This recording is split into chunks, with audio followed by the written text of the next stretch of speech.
So this last exercise that we'll walk through is really emphasizing the strength and endurance of the lower core. So that muscle group is going to be responsible for keeping our lower back and pelvis in a neutral position as we run. So it's the position that when our pelvis is forward versus neutral, we're trying to keep our lower core engaged to keep that nice and strong and in that neutral position versus maybe hinging forward and putting some more strain on the lower back as we're running and absorbing force through the lower back.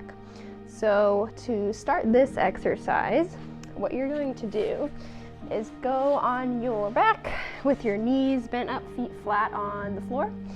And then you can support your head with your hands or with a pillow underneath your head here, whatever is more comfortable. You're going to start with your feet pretty close to your hips, and then you're going to go ahead and take a nice deep breath in and then exhale, maybe more than you normally would, until you feel a little bit of tension through the lower core here, like right under the belly button. You're going to use that tension to then flatten the back into the mat. It doesn't have to be a huge contraction here, but just enough to keep your back into the mat versus maybe a little bit of a mouse house under here.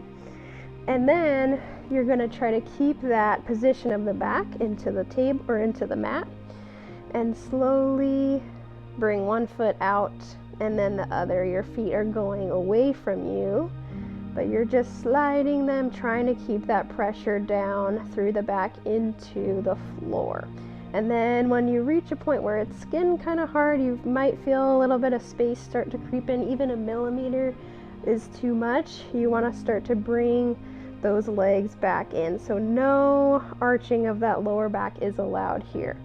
And then you're just going to practice that again, slowly bringing those legs out, really focusing on keeping that lower core engaged, that lower back flat into the mat. You're going to do this until you're pretty tired, maybe an 8 out of 10 fatigue here, and then you can take a break there.